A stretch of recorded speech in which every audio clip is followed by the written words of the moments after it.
Hello and welcome back to Scuttlebutt. I'm Nick. I'm here with Vic. Hey, And Will. Howdy. And today we are continuing we're going into week 3 of the Russian invasion of Ukraine.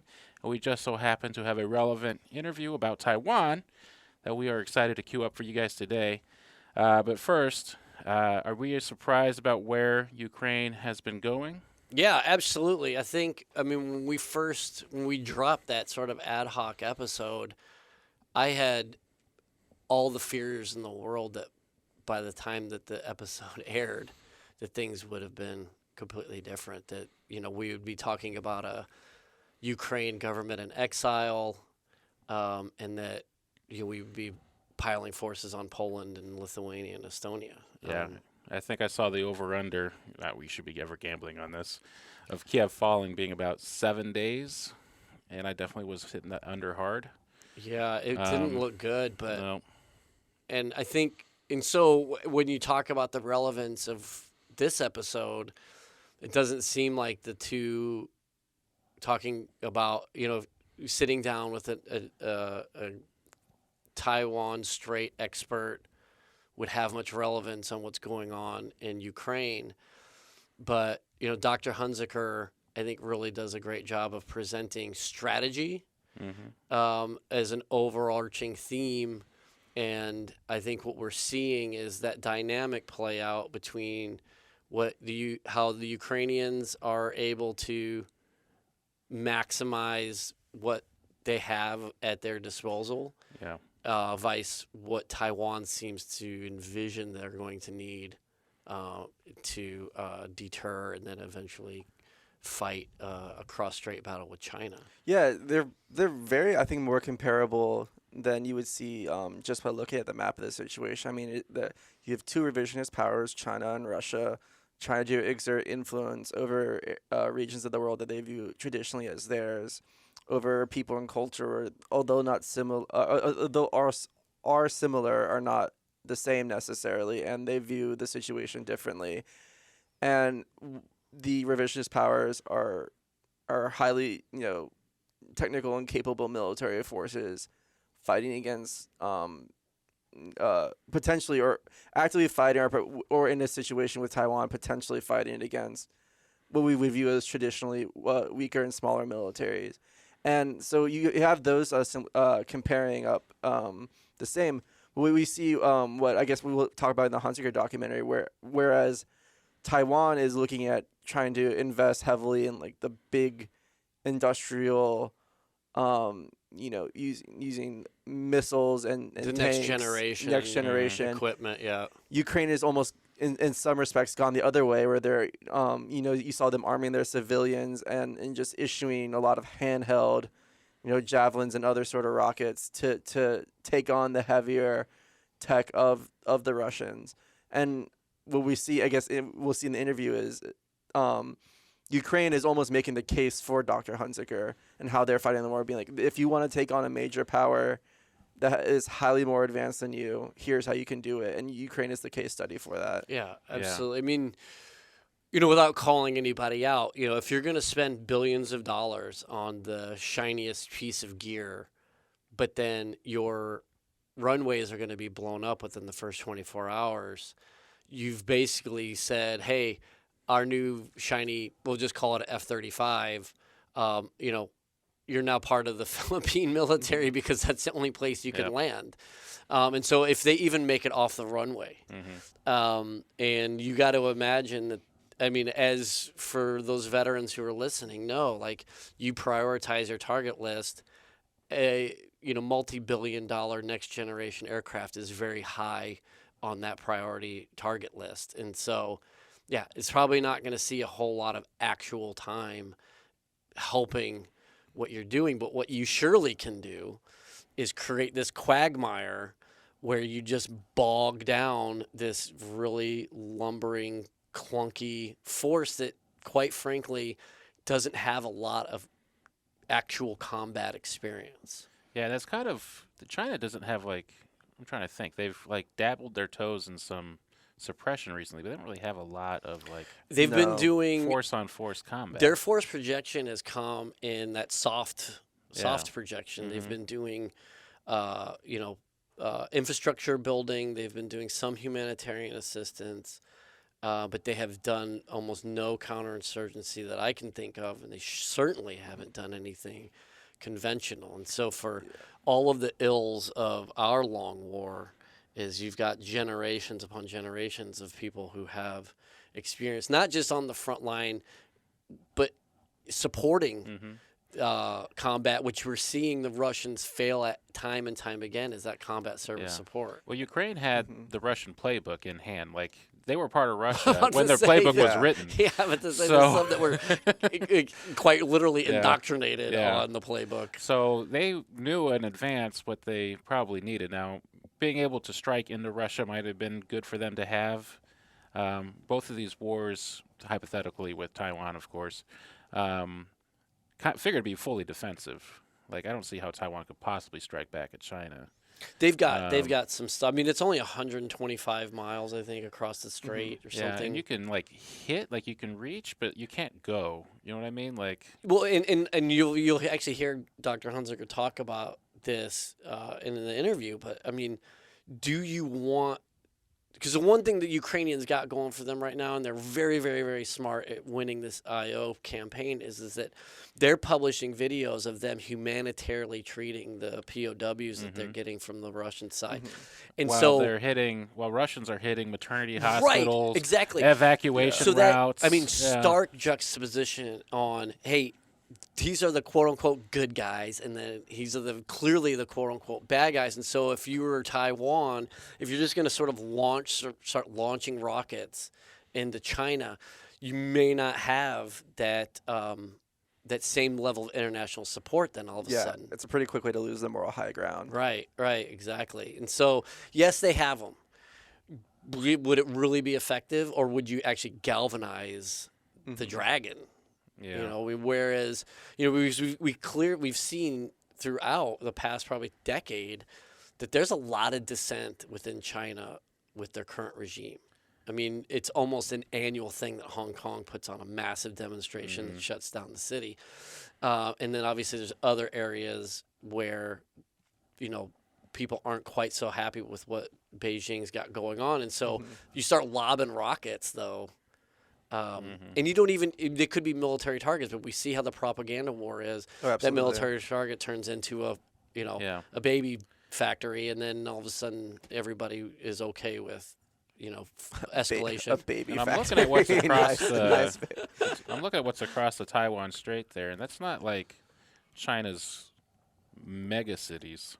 It doesn't So have to really, be. They don't really have much to swing at. Yeah, there. such an interesting thing that I've been seeing is the insane level of. So whereas Ukraine is winning the gray zone battle internationally, Russia is dominating it within their own borders. Oh yeah.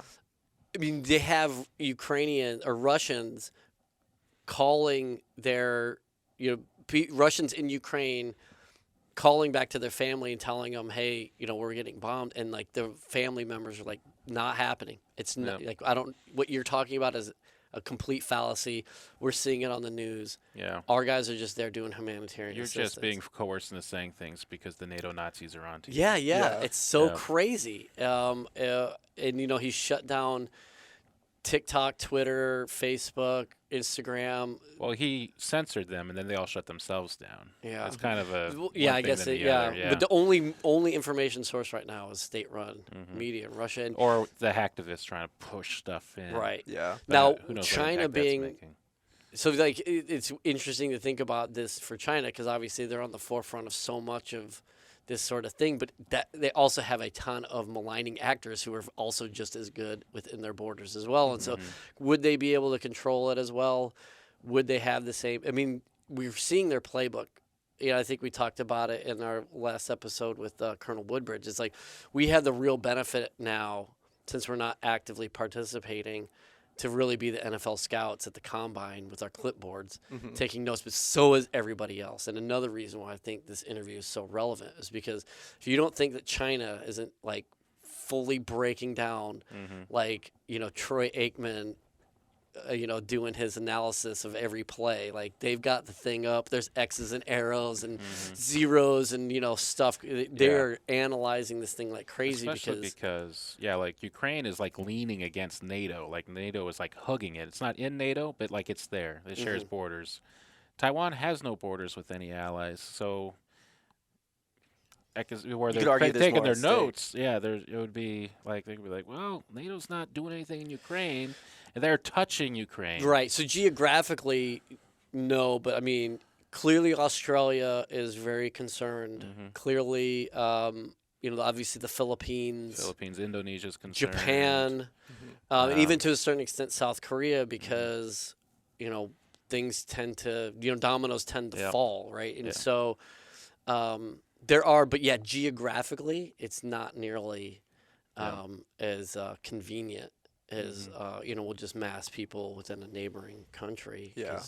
You've got hundreds of miles of ocean and stuff. Yeah, thousands of miles from their supply, like from Australia. So it's like, yeah. I'm also just curious to see how much the Taiwanese government's paying attention, and if the right people are paying attention to how to counter a major power in a very similar situation. Yeah. Well, me sitting in Virginia trying to figure out what Taiwan is actually doing in anticipation of China becoming the bully, it seems like they are like anticipating the need for tunnels, because Taiwan is mountainous, right? There's a big mountain range kind of right down the middle of it. Yeah. So it seems like they're working on bunkering down. Well, they've also got the issue. I think they have either one or two nuclear power plants there. So I mean, the same sort of thing as like Chernobyl. Yeah. But another benefit that Europe has so many different confederations and unions and treaty organizations. There really isn't a large standing one. I think there's AUKUS, Australian, UK, US. France isn't happy with them right now. Right, and then I think there's ASEA, ASEAN. ASEAN. But that's an economic group. Obviously, China's a major part of it. So, whereas Ukraine, maybe they can't rely on NATO, they could clearly rely on the UN and EU has more leverage power. I don't know if you're gonna get the same. It's like us and Australia, with Japan filling in, and Indonesia to an extent. To an extent, like we're not allies with Indonesia, but they are wary of what China does to their trade and Philippines and what they do to the Uyghurs. Too. So yeah. Good call. That's a good point. Anyhow, Taiwan, in many respects, is very much an island in this. So I hope that they are paying a lot of attention to what's going on. Yeah. But to your point, though, I mean, us sitting here in Virginia isn't the place to be, but we brought somebody in who is the place to be. And that is a fantastic segue. Yeah, he's going to learn us something. He's going to learn us something. Let's do some learning. You guys, thanks for listening, and we'll catch you guys on the flip. Bye. Bye. Well, welcome, everyone. Thank you again for joining us in another segment of our Amphibiosity series. I'm here with William. Hello.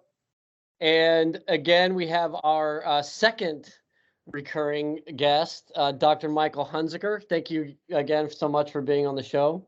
Thanks so much for having me again. Yeah, unfortunately, because of your expertise and the rapidity at which we seem to want to make changes in policy, you are a key member of, we're just going to put you on the payroll or something, because I guarantee we're going to need you back on the show again. So, well, I appreciate the opportunity. After the last podcast, my book sales jumped by like 10%, which I mean technically means I sold like one book, but still I appreciate it, and I think it's a win-win relationship here for us. Yeah, absolutely. Well, I mean, and I know William's going through your book now, and for those who missed the first episode with Dr. Hunzeker, his book is Dying to Learn. It's a wonderful read, and it juxtaposes two eras in military history that you wouldn't think coincide, and that's World War I and the lessons that we can learn now from the lessons learned in the first Great War. So again, thank you so much for being. But we are going to shift gears big time here and talk amphibiosity and what that means for the Marine Corps, and if it's even a thing anymore, and if it even really needs to be. But before we get into the steak and potatoes of this thing, if you wouldn't mind, again, for those who may have missed the first episode, just tell us a little bit about yourself, a little bit of being a veteran Marine, being a scholar, being a professor of strategic studies at George Mason, and then where you are now. Sure. Yeah. No. So happy to do just a quick 50,000-foot recap. So I'm currently an assistant professor at George Mason University, where I teach international relations, international security, and I mostly work on military learning, conventional deterrence. And for the last couple of years, as I'm sure we'll talk about, I've been working a lot on cross-strait type issues. I came into the field actually by way of the Marine Corps. So I joined the Marine Corps right out of college. I did Navy ROTC at Berkeley. So I was on active duty from 2000 to 2006 as an Amtracker, serving with one of your podcast hosts as my executive officer.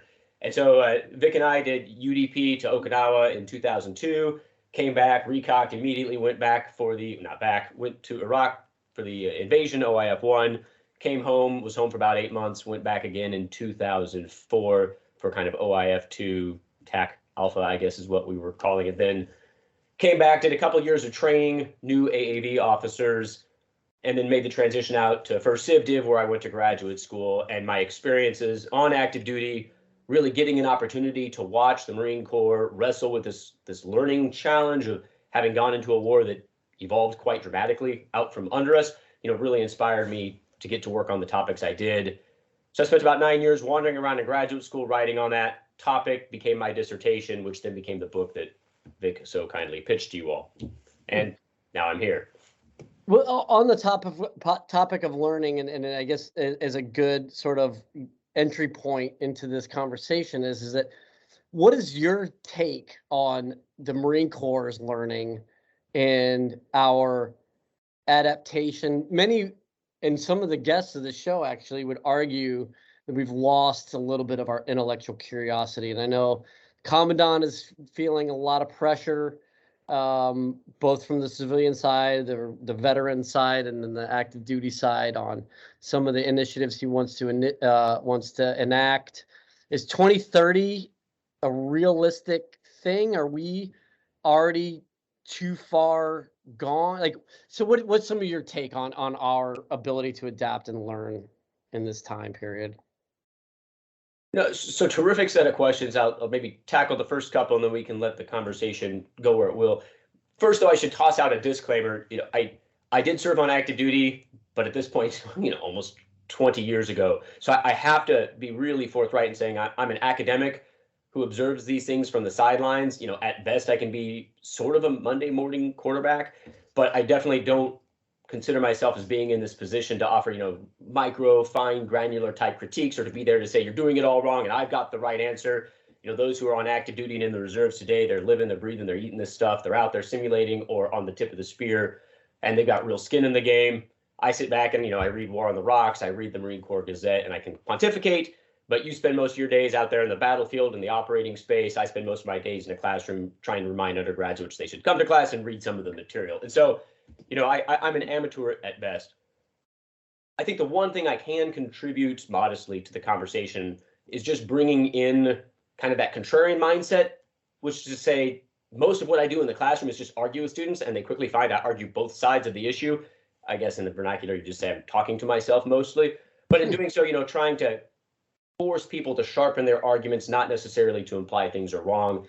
And the second thing I can do is I have the luxury of just reading really old stuff that people who are out there in the operating forces don't have the luxury of time to read. And so I can sometimes help to try to bring in a historical perspective that otherwise might be missing, because I'm guessing not a lot of people think that the First World War has a lot to teach us about learning in the 21st century.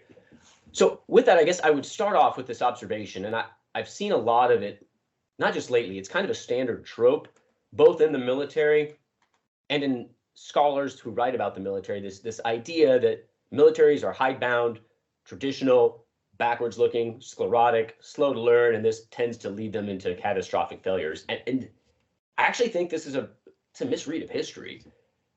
If anything, especially, and there are variations over time, but the American military and the Marine Corps in particular are actually, from a historical perspective, remarkably flexible, adaptive. If anything, it strikes me sometimes there's a risk of being too flexible, too adaptive, too eager to grab onto innovation, sometimes at risk of losing traditional capabilities. And I'm not using that to preview some critique of Force Design 2030, but I think it is important to keep in the back of our minds that maybe we shouldn't completely beat ourselves to death for being inflexible or stodgy or backward looking.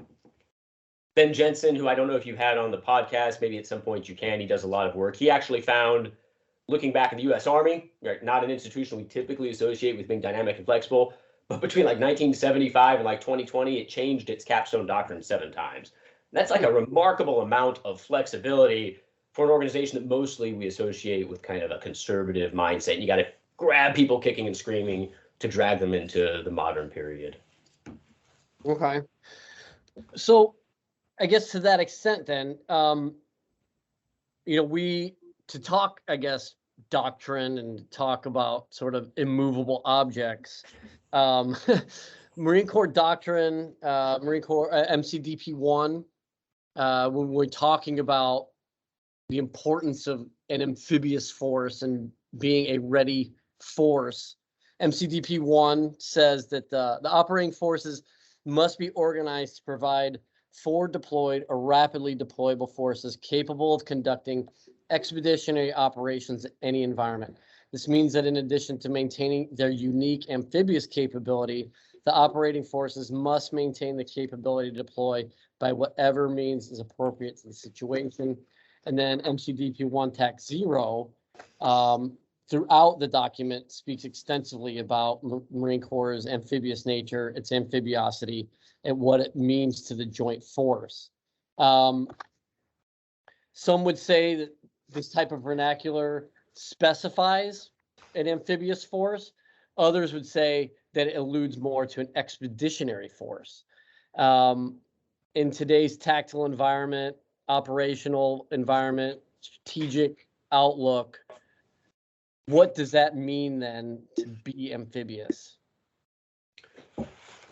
Yes, I mean, this is a terrific set of questions. Obviously, the Marine Corps is wrestling with it. Congress is wrestling with it. Scholars are wrestling with it. My take as a scholar of military history, or somebody, I don't want to overstate my qualifications, as somebody who dabbles in military history and thinks deeply about the theory of strategy and competition, which I should say is distinct from, say, the legal requirement for the Marine Corps, because Title 10 stipulates the Marine Corps will be an amphibious force in standing. It will be ready to conduct amphibious expeditionary operations. That said, as a scholar, we can change the law from my perspective. And so what we're really trying to debate is what do we need as we enter this kind of new period or renewed period of great power competition, but also a period in which kind of that other stuff didn't exactly go away, these regional contingencies and the potential for future counterinsurgency, counterterror operations. So from that perspective, I think the overarching mandate is to have a flexible and expeditionary force, which is to say one that can go and fight the away game and can do so quickly. Second to that is, of course, the requirement to do so amphibiously, to be able to move from sea to shore and to fight in both environments, because that's currently a domain in which we've got a lot of water on the Earth. A lot of the away games look very likely, or more likely than not, to be fought primarily in the littoral regions or have a strongly littoral aspect. That said, I don't think Marines should, and I don't think they do, but I don't think we should necessarily anchor ourselves to the amphibious piece, because the amphibious is the means and not the ends. The end state is the expeditionary, the means with which to get there, given the technologies and the vulnerabilities and the opportunities we face today, would be via the water. If we could conduct a thought experiment and just imagine ourselves like 100 years in the future, somehow there's peace on Earth and now we're all just competing over resources on the moon, like that really crappy Brad Pitt movie last year or something, that made you want to sleep. It was really depressing, but we're all fighting on the moon. In that case, if there is still a Marine Corps in standing, something tells me the domain through which we'll need to operate expeditionary really will be space, and we really won't be quibbling over whether or not we retain or lose the amphibious capability. So focus on the expeditionary, but for the time being, certainly within the time frame of the next 10, 20 years, I think water will be that means. Therefore, there will need to be this element of being able to operate from the sea to the shore. And potentially even in a sustained combat environment. Yeah, for sure. Well, looking at though some of the recent attacks, if you will, or threats to our ability to operate and to have access, some would argue, and I don't, some being the mythological some, but would argue that we're already in space and to a certain extent. And I appreciate you mentioning that expeditionary mindset would have to transcend, because we're entering into a fourth or even a fifth dimension of warfare now, where there's no physical space being occupied, but there's very real collateral and material and personnel that are being affected. So has that then made a future projection, a 2030, has it made an amphibious, I guess, posture or amphibiously focused strategic plan obsolete? So, well, first of all, I do agree we need to be able to counter adversaries, rivals, opponents, competitors, whatever euphemism we want to use for people we might fight a war with, in any domain in which we either have a vulnerability or can exploit an opportunity. That said, it does strike me as a casual observer from the sideline that the domains are now proliferating like a gremlin in a swimming pool. I mean, it's just more domains than I can keep track of. Space, clearly, though, is one we need to be cognizant of. That said, historically speaking, there is always a tendency when new technologies make new opportunities available to quickly overstate both how quickly those technologies will come to maturity and like the decisive degree to which like they will overwhelm all existing measures and countermeasures. Certainly, I think by 2030, 2040, and I'm no space tech geek, but it strikes me that no existing unclassified capability that's out there is going to render amphibious operations of any sort, either the Force Design 2030 model or any other alternative model obsolete. Yes, satellites will be able to see all sorts of things. Insofar as I'm aware, the idea of rods from God still runs into the problem. It's really expensive to get those rods up into space. So chances are we won't have a ton of those things floating around. It also strikes me, even though our amphibious forces may be visible from space, that still doesn't necessarily mean that the adversary will be able to hit our assets out at sea. And then, of course, you run into the thing that as expensive and exquisite as any of these capabilities are, there are also anti-space capabilities out there, and I definitely see the possibility in a high-end fight against a pure competitor that we're just going to knock each other's eyes in the sky out pretty quickly, and then we'll be kind of waging war, right? Old school fashion. Right. So from this perspective, I think amphibious warfare definitely has a place, expeditionary amphibious warfare, for the next 10, 20 years. The question, though, being the degree to which we will need to completely disaggregate and distribute those forces in order to increase their survivability, their lethality, and our ability to evade some of these eyes in the skies that could otherwise observe us. Okay.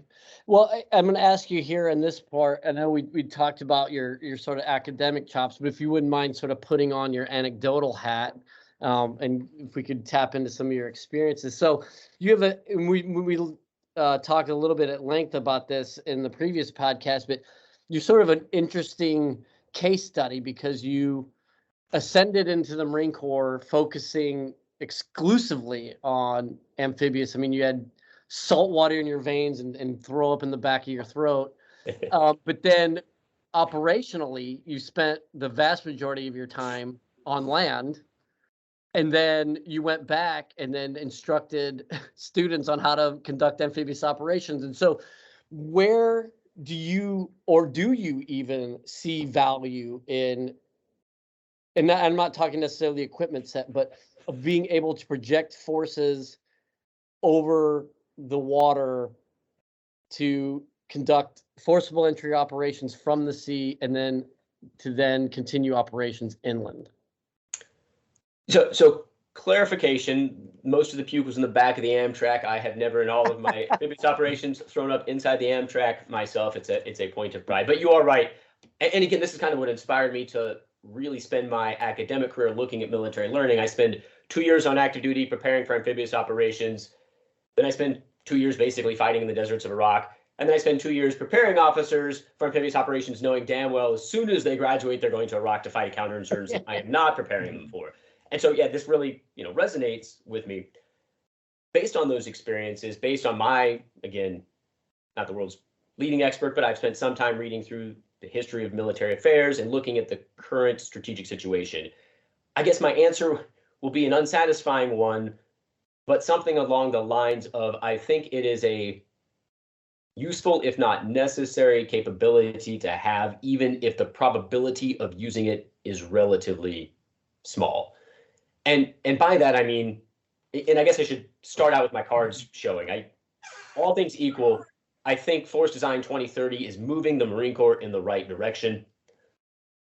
I think that in terms of a deterrent posture, and we should be clear here, deterrence is the goal. I've spent the last year working on this research project, interviewing experts in Japan, Australia, China, Taiwan, the United States, asking about possible conflict scenarios. And it's really crystal clear. Every world in which deterrence fails is a worse world than one in which deterrence maintains. And that even includes a world in which deterrence fails and we win. Winning could actually be worse than the status quo right now. So we need to spend everything we can and focus on our number one mission being deterrence. But that said, if deterrence does fail, I do think that is the possibility that even in a high-end fight, it won't be a short and sharp high-end fight. And we may find it useful, if not necessary, to have opportunities to exploit vulnerable flanks, vulnerable domains, vulnerable islands. And then having that ability to project power ashore and potentially fight a somewhat long-term battle would be a useful thing to have, if only in reserve. Nice. And then, so and one of the things we talk about then is we talk about deterrence. We're talking about access. Obviously, the more that you can deny access, the less viable your deterrent posture becomes. Does ensuring access require an amphibious force, or does it just require an expeditionary force? So I think one of the things I really like about the direction in which the Commandant is attempting to move the Marine Corps right now is this understanding that for all the vulnerabilities we have, particularly in the Indo-Pacific, and let's just be honest, specifically having to deal with Taiwan, like of all the vulnerabilities we face, tyranny of distance, all of that, the fact that China's been modernizing, the fact that the stakes may be uneven. The fact of the matter is we have one huge advantage, which is that we are in the position of having to defend and maintain the status quo, not change it. And the logic and theory of deterrence, which is maintaining the status quo and convincing the other side not to challenge it, versus compellence, which is when you want to change the status quo, that's a much higher bar you have to surmount. That's the position that China or potential competitors would have to face or find themselves in. That because we kind of have this lower bar, that plays to our advantages. And therefore, I think many of the concepts that Force Design 2030 entails really play to those advantages, meaning we don't necessarily have to be able to project power, but we do have to be able to, number one, operate inside a contested environment, and then number two, be able to flip that anti-access challenge on its head, thereby just making it that much more difficult, costly, and risky for the other side to attempt to revise the status quo. And so I like those concepts and ideas.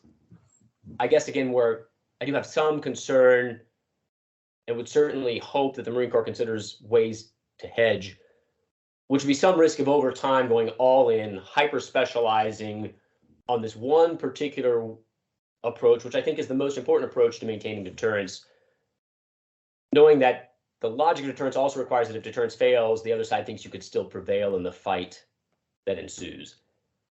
And it strikes me that a lot of the conversation about a potential fight over a Taiwan scenario assumes the fight will be short and sharp.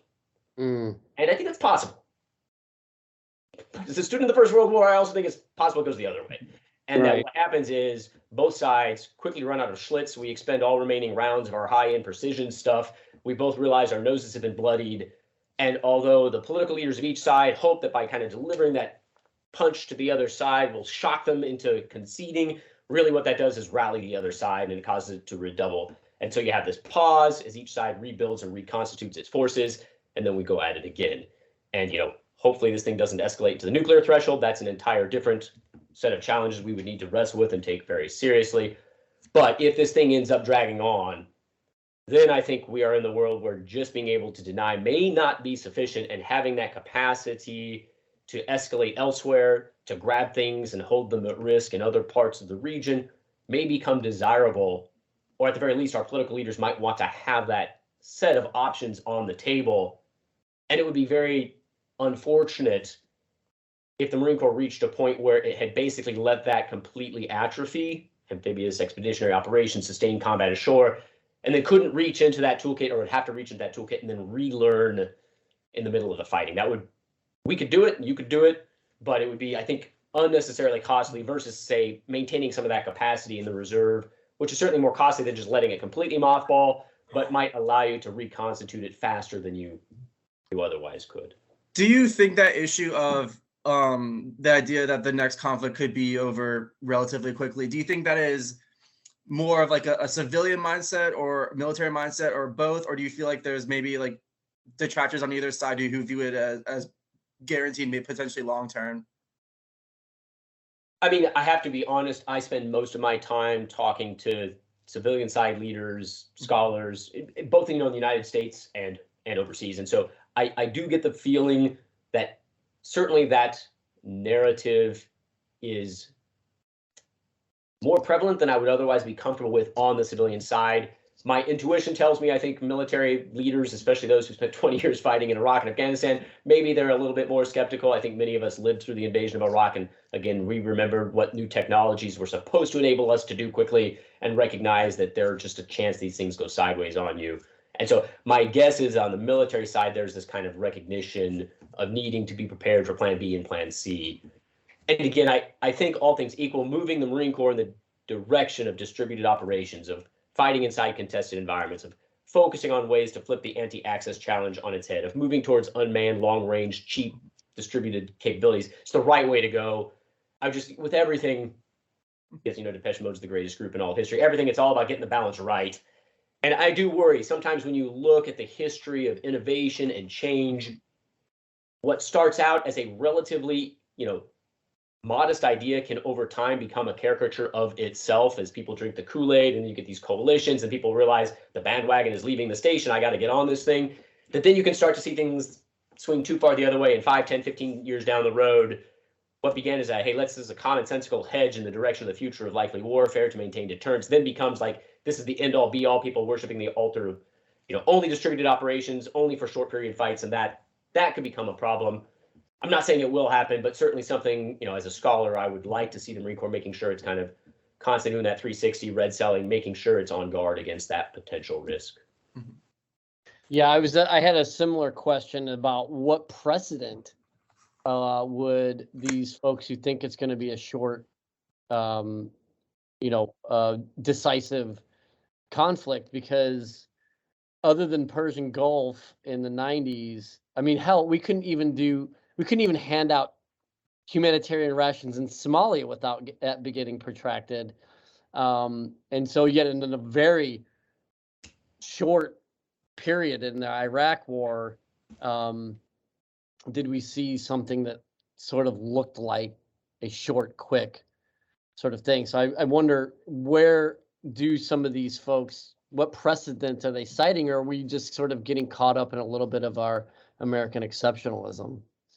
Or just over-reliance on technology, potentially? It seems to be some combination of these things. I think there tends to be a sense that some of our opponents are relatively fragile regimes standing on top of people who aren't going to be willing to be in it for the long haul. And so therefore, in a conflict of this nature where the costs are much higher than the leaders are almost certainly selling on their people, that once those costs become known, then the people agitate against their leaders and sue for peace, or, the regime collapses, all of which are possible.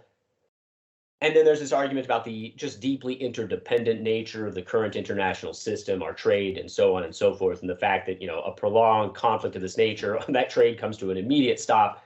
We just saw, what a pandemic did to global trade. So these ideas that all these things create these mutual vulnerabilities, societies will therefore, a sharp, nasty fight, and then they'll come to their senses.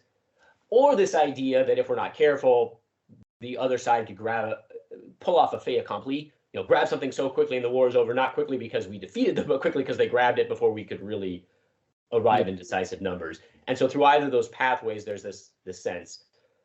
But again, this is not the first time in history. You point to the Gulf War as a counterexample, but 2003, or certainly 1914, if you read a lot of the stuff before the First World War, there was this sense the world, or Europe, had become deeply interdependent. These new regimes were increasingly fragile. And that combination of factors meant that the war had to be over quickly, otherwise it would lead to widespread social revolution and collapse. Of course, oftentimes you get punched in the face, you don't collapse, it just pisses you off even more. That seems to be what happened in Europe. And I worry that with two fairly nationalistic regimes around the world, competing with each other, as we start to suffer those losses, really we'll see people rally to the flag instead of rallying against it. Okay. Well, and I guess that's a great, segue into.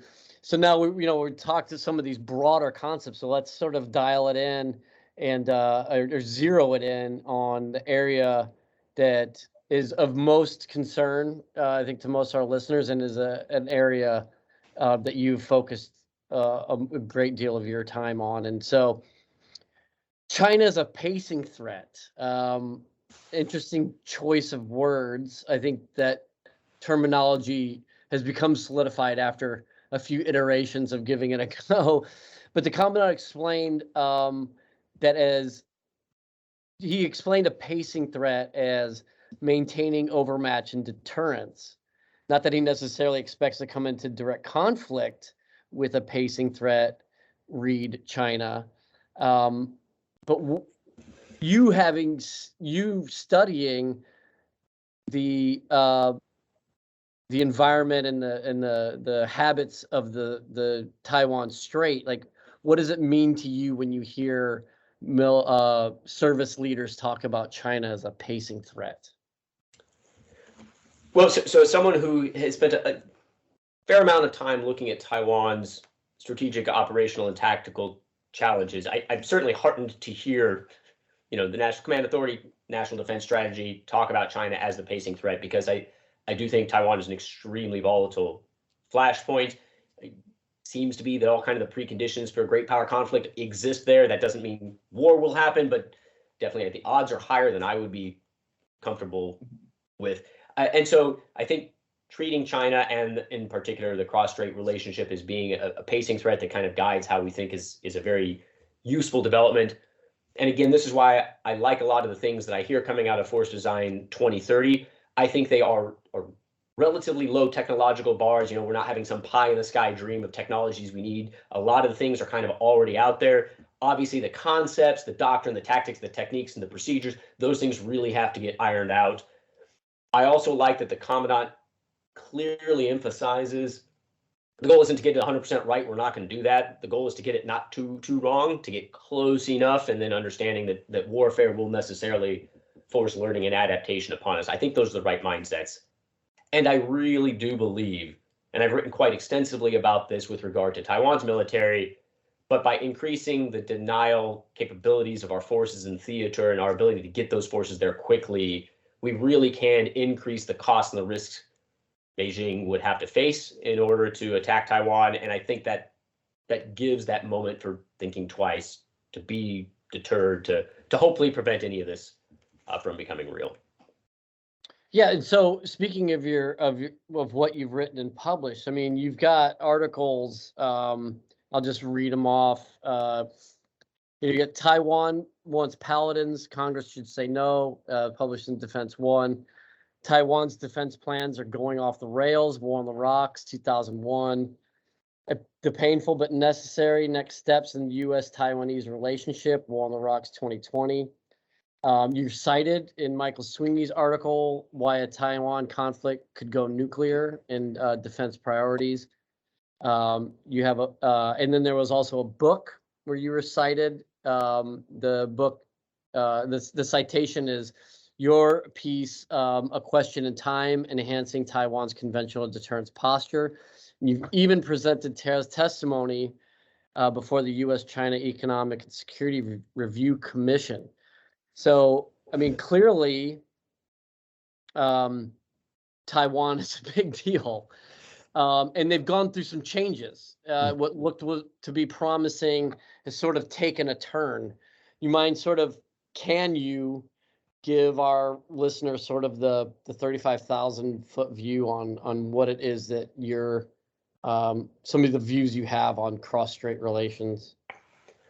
Sure. So speaking specifically to Taiwan's defense posture, which is most of what I've been working on, the overarching thrust of all of my arguments is that we need to maintain deterrence.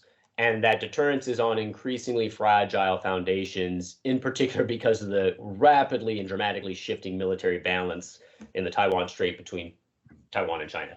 And with no small amount of irony, a lot of what I've been writing about what I think the Taiwanese military should do is very similar to what the Commandant's trying to push the Marine Corps to do. Those kind of same debates are playing out in Taiwan.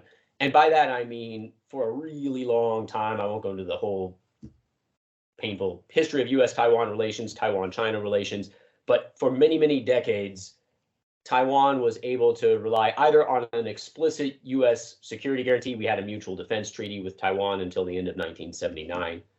Or, after we switched recognition from Taipei to Beijing, we're able to rely on the fact that the U.S. was willing to sell Taiwan old conventional weapons. But those old conventional weapons, combined with a fairly large active duty force of conscripts, was able to pretty much take invasion off the table, because although Taiwan didn't have many of these things, American weapons, even the old ones, were qualitatively so superior to anything that China could feel that there's no chance that China could succeed by force of arms.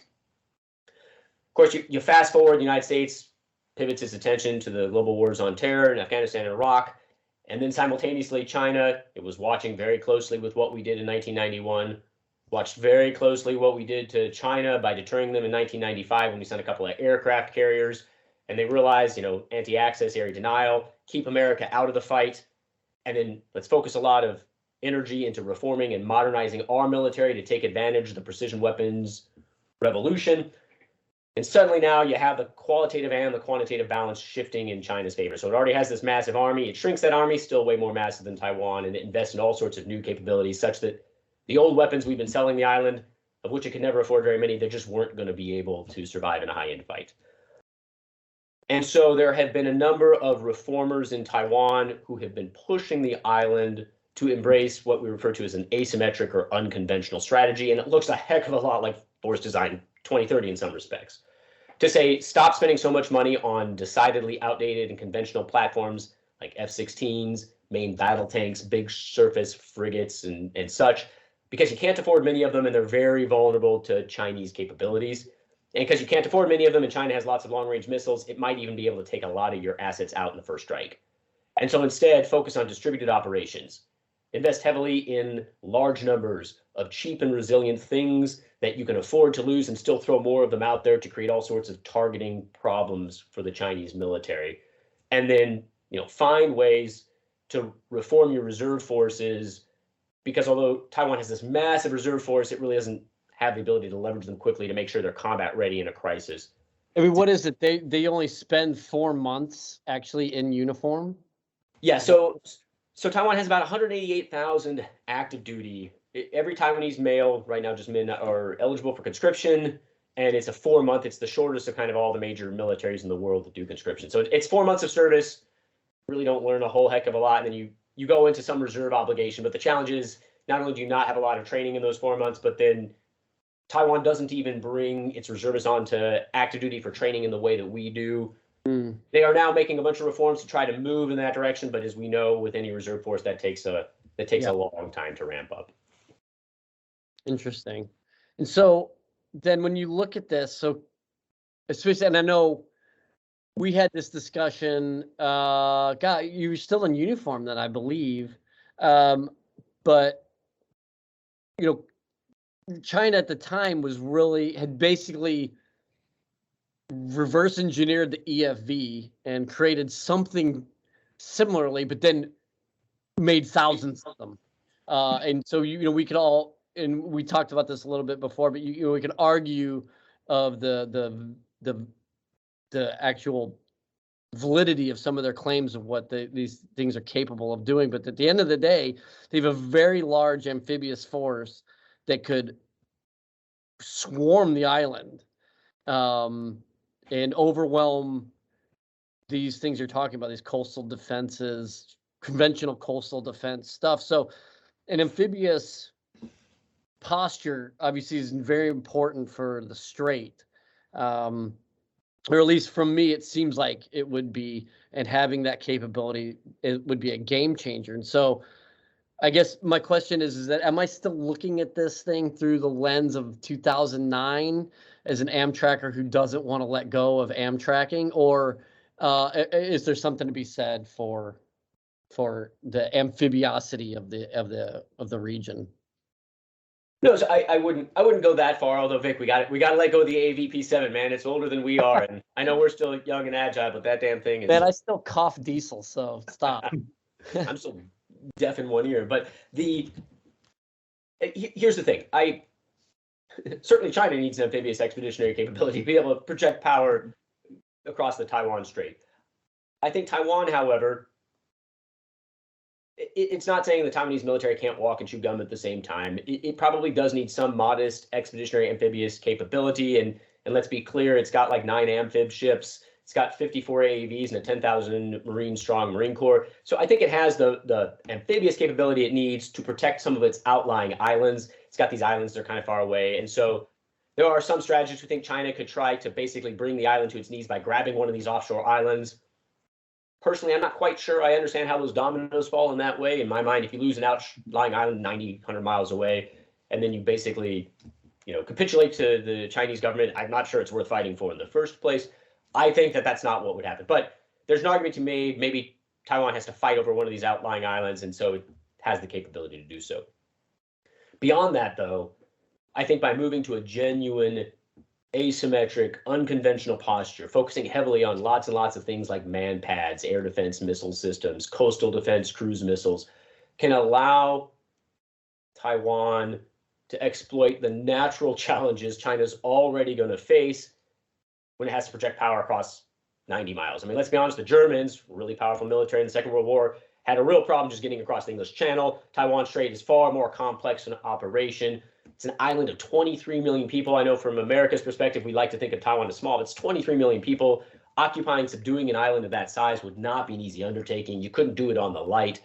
So China would have to project lots of military power for long periods of time, a distributed posture that really focuses on sinking as many of their ships as possible, and of increasing the targeting challenges to make it difficult for the Chinese military to preempt Taiwan's military capabilities via long-range missile strike, cyber strike, and assassination. That all those things, it just continues to rise or increase the bar, or what scholars would call deterrence by denial. It just makes the price you have to pay so much higher that although Beijing will always engage in saber rattling, hopefully it just convinces them behind the scenes that, you know what, let's continue piddling around in the gray zone. We'll do some overflights. We'll make it look like we're doing something without taking those really provocative steps that I think run a big risk of a major confrontation. For our listeners who haven't read any of your articles yet, how much of a drastic change in mindset will it be from where Taiwan is now to embrace that more unconventional nature? Because from what I very know, like limited historically, they've always viewed themselves as like heavily conventional. Is that how big of a gap is that, and how realistic is it? So my most recent piece, the War on the Rocks article, Taiwan's defense reforms have gone off the rails, which, by the way, I remember, Vic, I gave your listeners a little tidbit about how to name your theory. Well, here's a tidbit when you come up with a title for an op-ed. Here's the thing, is the editor ultimately gets to decide. I had a much more modest and nuanced, like, let's help Taiwan get its defense reforms back on track. And it apparently was not clickbaity enough, and so I went with the more poke you in the eye. Maybe he was listening to Black Sabbath when he was looking at your piece. So here's the thing. Either way, whether you go the clickbait version or the more modest version I was attempting to pitch initially, I think the defense reforms that many Western experts and actually Taiwan's own chief of the general staff were advocating for quickly ran into the problem of a military bureaucracy and officer corps that was utterly resistant to them. And so I know at the beginning of the podcast, I said, be careful, don't fall prey to this trope or this narrative that militaries are always stodgy, hidebound, backward looking. I don't think that applies to the U.S. military. I do think it applies to the Taiwanese military. And I think it's running into some serious identity issues, bureaucratic pathologies. Basically, any obstacle that you could potentially imagine throwing up against Force Design 2030, it's definitely something that people who want to move towards an asymmetric posture in Taiwan are running up against. And it's become a very personal fight, a very political fight. And although I think the Tsai administration, the administration office right now, I think it actually backs a lot of these controversial reforms. the fact is that because of the legacy of Taiwan's history, its development, its liberalization, President Tsai lacks a lot of the tools that, say, like a President Biden or President Trump would have to maintain civilian control over the military. And so it's not quite as easy as reforming a somewhat more politicized military in Taiwan as it would be in the case of the United States. And as Admiral Lee, who was this really reform-minded head of the Taiwanese military, he's the one who really unveiled some of these profoundly transformative ideas in what was known as the overall defense concept a few years back. He just ran into a brick wall of a Ministry of National Defense that quickly closed ranks, saw him as being a traitor. Kind of when he leaves office, they just went back and kind of erased the entire idea. And so, now you have a civilian leader that wants these changes, but doesn't really have mechanisms to control a military that doesn't want the changes. I think it's moving in the right direction, but my concern, the reason I'm kind of running around yelling that the sky is falling, is if we take seriously these threat assessments, 5 to 7 years, this thing could go down. If we take that seriously, then incremental, modest change in the right direction, maybe that works for the U.S. Marine Corps. We have more luxury, but it's not going to work for Taiwan. And I think the first line of deterrence has to exist on Taiwan, and a willingness of the Taiwanese people to fight, paired with the ability to do so in the most effective way possible, to buy us time so we can get the Marines into place to flip the anti-axis. I don't think Taiwan can survive an all-out fight on its own, but I also don't think for the next 5 or 7 years it's a guarantee that we get there as quickly as we'd like to, and we've got to find a way to hold that door open. If Taiwan can credibly hold that door open, which I think an asymmetric, unconventional posture does a lot better than the current one, I think deterrence holds, because China knows, crap, we can't get the island quickly, we can't hand the United States a fait accompli, and oh, by the way, it'll take so long. At some point, the U.S. gets in there, and then we got all these nasty challenges to deal with. And so, in layman's terms, and correct me if this is overly simplistic, but what you're suggesting when you use the term asymmetric strategy is that basically turn Taiwan into China's Afghanistan. And so it becomes so time-consuming and costly, they just lose the stomach and the appetite to continue a prolonged fight. And if that is an accurate analogy, I think I could see why then it doesn't necessarily get accepted by a military bureaucracy that doesn't want to have to feel like it's resorting to a guerrilla war just to survive. No, so yes, I think that is an accurate description of kind of the extreme elements of this asymmetric argument. I do think, there's no good analogy. People have called it a porcupine strategy. I don't like porcupine because a porcupine, once you get past the quills, it's nice and soft and mushy. And so I think a genuinely asymmetric approach to defending the island, or more importantly, deterring aggression against the island, entails that element, that final line of defense, which is a reserve force and maybe even a territorial defense force that's ready to fight every street, every corner, every building, just wage a long-term, nasty, low-grade insurgency. But I think that's the last element. On top of that, I think you still need a conventional posture, but an asymmetric conventional posture, which is to say, the hell are you going to do with a 101 M1A2 main battle tanks or a bunch of Paladins? You just can't afford enough of those things. It will be too easy to isolate those things and knock them out early in the war. What you do want, however, are a distributed arsenal of coastal defense missiles, harpoons that can reach at least 90 miles, maybe some longer range stuff that can interdict into Chinese ports and airfields to make it difficult to mass forces and reinforce and resupply.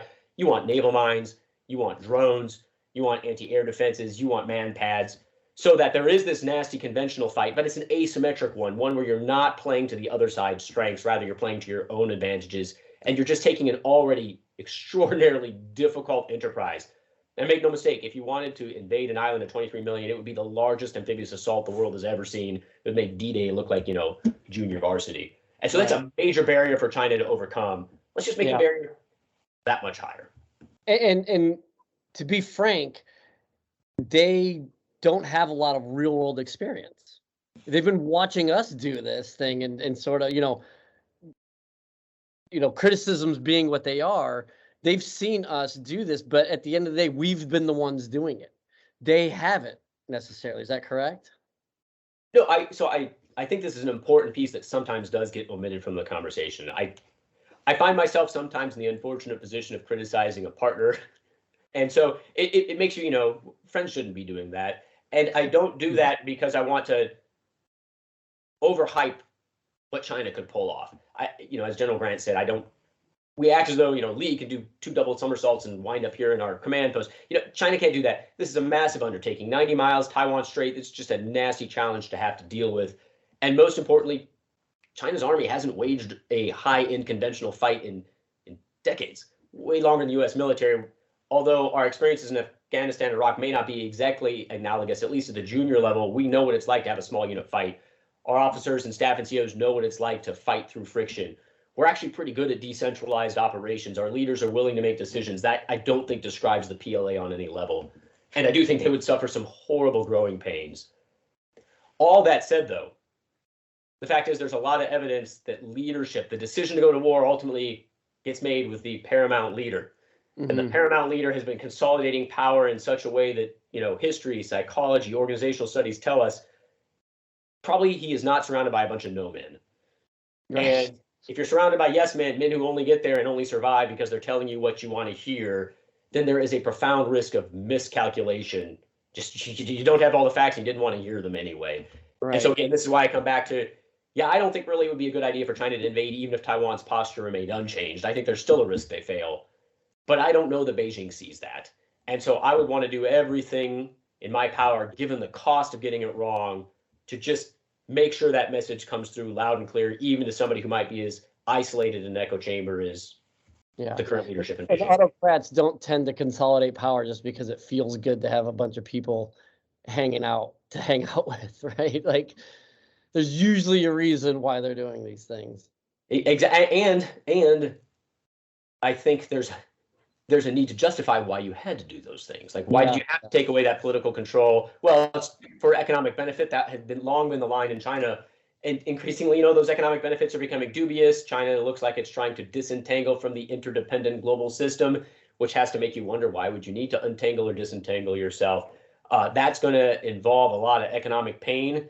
And sometimes you need to be able to, therefore, then justify these challenges in other ways. And history suggests rallying people around a problem overseas, it's a cheap strategy. I'm using air quotes that you can't see on a podcast to do so. Well, then it's talking about the independent nature and then joint force and supporting coalitions.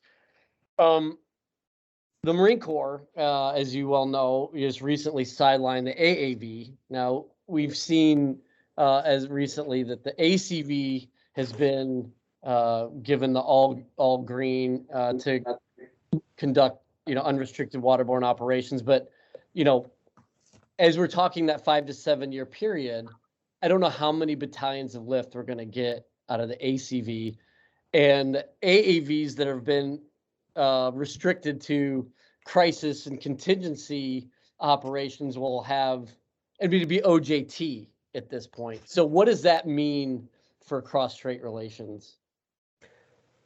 Well, I mean, so long as deterrence holds, absolutely nothing, which would be a good thing. But again, the Marine Corps exists. The military exists because we recognize sometimes deterrence fails, and then we want to be able to have a menu of options. And from that perspective, I mean, this is where, again, I think Force Design 2030 is moving the Marine Corps in the right direction.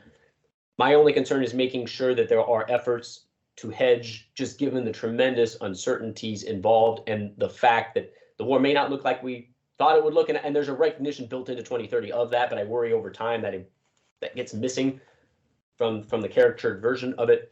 To have this amphibious capability, if you want to have this amphibious capability, then you need to, on some level, exercise it.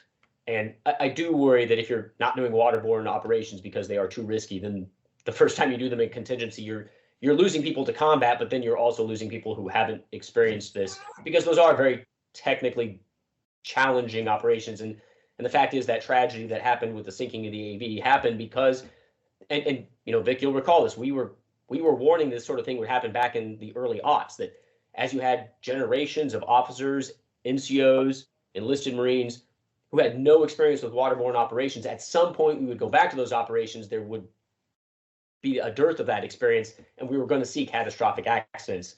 And in reading through that report, which I've read cover to cover, it's a cascade of failure after failure after failure at every level of leadership, and a lot of it just seems to boil back to inexperience. Right. And you used the term earlier that I think is apropos, and that's atrophy. And as we understand amphibious operations, they atrophy just as quickly as the AAV rusts, right? I mean, you go just even a short amount of, I mean, Craig Wiggers reinforced, like, you got to be in the water once a month in some form or fashion because you're just going to forget. And so, yeah, I wonder about this, and I appreciate you sort of giving us that sense because you understand the nuance of what this means and then what it could potentially mean. What do you think it means for Taiwan? How do you feel that those who are paying attention, the people who that is their environment, how do you feel like what is Taiwan? How do they feel? What is China? What do you think they're potentially feeling when they see this? I mean, my sense is that these debates that are happening inside the amphibious corner of the Marine Corps, especially the AAV community, are probably not signals that are making it through to Taiwan or to China. And I have to be honest, of all the things that keep me up at night with cross-strait relations and Taiwanese defense reform, like this particular issue just it's not in the top 10. That said, all things equal, I would like to see the Marine Corps doing what it can do given the fiscal constraints that it faces to hedge with capabilities rather than kind of going all in on specialization. I think this is why reserve forces exist. There are creative ways to use that. It may be different than how the Marine Corps has utilized its reserves in the past, but those options ought to be explored, both to keep that capability set from completely atrophying.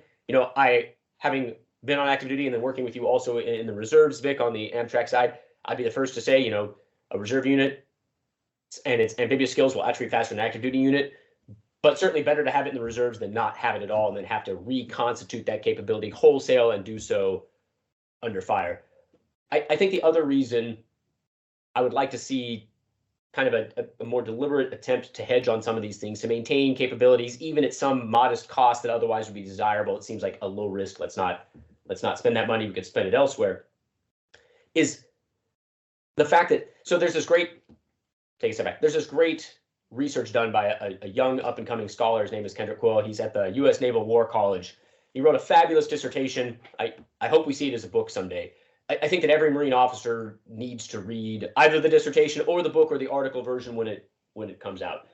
In essence, here's his punchline. He wants to look at innovation, but he wants to look at some of the unintended downsides of it. And what he says is, sometimes we overhype innovation and its importance. We assume that innovation equals victory, and that's really not always the case. And it leads to some misreadings of history. So, for example, we often talk about the German Blitzkrieg in World War II as being this major innovation, and then they were able to defeat the British in North Africa because the British were tradition-bound. It's actually got it backwards. The German Blitzkrieg was itself actually just an incremental adaptation of a previous innovation. That was the innovation that happened on the Western Front. The British, however, had actually gone all in on innovation in the interwar period. And the reason the British really suffered the beginning of the North Africa campaign was because they tried this completely transformative approach of these all-armored units, which actually turns out it was kind of the wrong way to have fought, especially against this German superior method, which was incremental and adaptive. And so what Kendrick finds is that he thinks military organizations are going to be most likely to innovate in ways that prove problematic for military effectiveness in periods when they face limited resources and expanding strategic demands. Because it's going to cause them to try to square the circle to find an immaculate solution through innovation that allows them to solve their problems cheaper, faster, better. And it causes them to be less skeptical of these transformative ideas than they otherwise would be, again, because they got to find a way with budget constraints and an increasing menu of things they have to do those things. And so I think that's an important reminder. I'm not saying it's destiny for the Marine Corps and Force Design 2030, but something to keep in mind, especially as these innovations start to unfold and take root, that there might be this tendency to not be as skeptical and as critical or to explore hedging options. Because really what Kendrick finds when he looks, say, at the British in North Africa, is they had this transformative innovation. They went all in. It didn't work. And so what do they have to do? While literally fighting the war, they had to go back and dust off old ideas and old ways of fighting and old techniques. And they reached back to their playbook from the First World War. They dusted off just like the Germans did, except they had to do it under fire. Yeah. Well, I mean, luckily for us, none of those conditions exist right now, so we should be fine, right? Yeah, no, the budgets seem to be overflowing with plenty, And and there's no demand. There's no demand signals anywhere else, so we're good. exactly nothing to worry about here. Nothing could possibly go wrong. Thanks for coming on the show. Well, I guess one last question, and again, I really appreciate you coming on. And I, obviously want to keep this on the low side. But when we start looking at the application, then we've talked asymmetry, we've talked deterrence, we've talked about maintaining a capability in case it deterrence doesn't work. What where does asymmetric, and at least as we look at Taiwan, if they were to adopt and adapt into an asymmetric strategic posture, where would this strategy nest with our O plans? Is there synchronicity there, or is this more of a delaying tactic so that we can come in and then do the thing that we're going to do? Is there any synergy between what we want to do and what Taiwan needs to do? So I think there is a potential for a lot of synergy. And in fact, in my testimony to the Congressional Commission last year and in my most recent War on the Rocks article, I try to make that really explicit, that in fact, if the United States would like Taiwan to move in this direction on some level, probably not in the unclassified domain, so maybe it's already happening, I'm just unaware of it, that we need to be clear with them how our operational plans and capabilities are going to mesh in, because the last thing you want Taiwan to do is to take a decidedly defensive posture, one that really is only well suited for this high-end fight, and then not show up, or show up in a way that doesn't complement that capability, because then now they're just going to take it in the face and get very little for their pain in return. And nobody wants to go fight a fool's errand. So I do think that signaling the ability to complement these postures is useful. I think the Marine Corps and Force Design 2030 actually is ideally positioned to do so. I mean, this idea of having Taiwan adopt a posture in which it's using coastal defense cruise missiles and naval mines and drones in order to impose heavy costs on an invasion fleet as it's massing, because that's going to take a long time. It's not going to happen overnight. And then moving across the Taiwan Strait, and this idea that we could get Marine teams in position quickly. Or I think a debate that's going to be coming down the pipeline in DC in the not too distant future is whether maybe they're already there, forward deployment of forces in some sort of rotational basis. But having Marine forces there that can then complement those capabilities and let's be honest, probably have better technology and better suited for some of those missions. But then I also think, and this is where it comes into that hedging strategy, or putting capabilities in the Army and the Navy and other elements of the joint force to deliver a counterpunch, to hold at risk other things elsewhere for China, to show them the price that they're going to pay, hopefully to maintain deterrence, or if deterrence fails again, to be able to relieve pressure on Taiwan and force China to deal with other fronts elsewhere. That's awesome. That's fascinating. I guess one last question I have, and I don't think we really talked much about this outside of a few beers, but where internally does and I know within you discussed the military bureaucracy, but within the populace, where does their I guess allegiances, for lack of a better term, but like where does their nationalistic sort of, I guess what I'm getting at is, if China begins to saber rattle and starts the amassing of forces, is Taiwan gonna find a unified populace that's ready to enact whatever defense or whatever posture that their military bureaucracy is outlined, or are they going to start seeing some dissent and start people saying, no, we really are Chinese? So here's the punchline answer. I think Americans tremendously underestimate the degree to which there is a unique Taiwanese identity, and I think the degree to which the Taiwanese are willing to fight, without a doubt. When not just the sabers rattle, the Taiwanese are used to it. In fact, that's part of the challenge. Is there's been this looming threat of an invasion for decades, and so at some point it's kind of like a pandemic. You just sort of, screw it. I'm going to get this thing one way or another.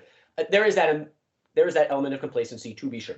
But I think when the forces really start massing and the missiles potentially start flying and the cyber attacks happen, I don't think we're going to see a populace that breaks, or that 50% or 40%. Public opinion polls show there's a clear movement towards a unique Taiwanese identity. The vast majority of people, certainly under our age, see themselves as being uniquely Taiwanese. And I think this matters. I also think that for all the talk about Xi Jinping and Putin being able to, do cheetah flips around us because they're so flexible and they've really been quite ham-fisted in how they've handled a lot of issues. They've overplayed their hand. Maybe that's a bug, maybe that's a feature. We can debate that. But things that happened in Hong Kong and with the pandemic, I mean, that has really made it clear, I think, to the Taiwanese that any Chinese offer of, hey, let's just live and let live, come back under our aegis, and we'll let you do your own thing. Nobody believes that. It's a hollow promise now. Yeah. And we've even seen there are two basic parties in Taiwan, the KMT and the DPP. The KMT has historically been seen as this kind of pro-China party. That's just not the case anymore. And even the KMT is no longer agitating for closer relations, in part because there's this sense that, you can't trust China, and anything you give today, they're just going to come back and ask for more tomorrow. So I think that we can be quite optimistic that the Taiwanese people would be very willing to fight for their own defense. Most of my critiques have been aimed at the fact, though, it's kind of like Dr. Strangelove. What's the point of a doomsday machine if you don't tell the other side you have it, right? You need to generate the military capability before the crisis. You can't just have a lot of public opinion polls that show people would be willing to fight. We've all been to the bar and somebody comes up to you and they're like, oh, I used to be a Marine. I was going to join the Marine Corps, but then I got a job at Goldman Sachs instead, and I like money. And so no offense to people, Goldman Sachs, money is important. We got to pay for the Marine Corps. But the point is, right, we don't need people to say they're going to join the military in a time of war. We need them to join the military and hopefully be trained in ways that will be more effective to save more lives and impose higher costs on an invader so that the invader is deterred from doing it in the first place. The worst case scenario to be in is if you were willing to fight, the invader attacks, and then you join the military, because now we lose a lot of people we could have avoided. Yeah, absolutely. And then one last from me, for our civilian and military listeners, what resources aside from your own articles and books would you recommend for someone who wants to educate themselves more on the stuff going on in Taiwan and China right now? Well, there is a lot of stuff. I mean, there are a ton of outlets. Basically, you crack any of them open, from the Wall Street Journal to the New York Times, Foreign Policy, Foreign Affairs, or I think if you want to get into some of the more technical stuff, War on the Rocks. These have great resources, and the stuff is it's coming hot and heavy these days. If you are a glutton for punishment and you really want to kind of get into some of the fine-grained details, the history, the economics, the demographics, and the military challenges, a scholar, policymaker his name is Richard Bush, wrote an amazing book. It's called Difficult Choices, which hints at some of the challenges, but it goes through, I think, in a great deal of detail through a lot of these elements, and would be a great first thing to read if you want to immerse yourself in this material and kind of get to a near expert level pretty darn quick. Thank you. All right, man. This has been awesome as always. And like I said, hopefully the world doesn't set it up so that we have to have you back on the show a bunch of times as things start to unravel. I don't know if the pace of our airing could keep up with it, but definitely look to have you back on the show. And this has been really great. I mean, extremely informative. So, man, thank you for taking the time to be with us. Thanks again for the opportunity. Always my pleasure. Always, dude. And yeah, whenever hopefully we don't hit the Zeta variant, and we still haven't met up for that beer since the last podcast. So hopefully before we have you on again, we'll actually be able to meet in person and have that beer, man. Exactly, or at least have the beer from across the street outside your window. You pull up your blinds and we can toast. Yeah, we'll be bubble wrapped, of course, but at least we'll still be in the same room. Exactly. All right, man. Take it easy. Thanks. I appreciate it. All right, bye. Bye.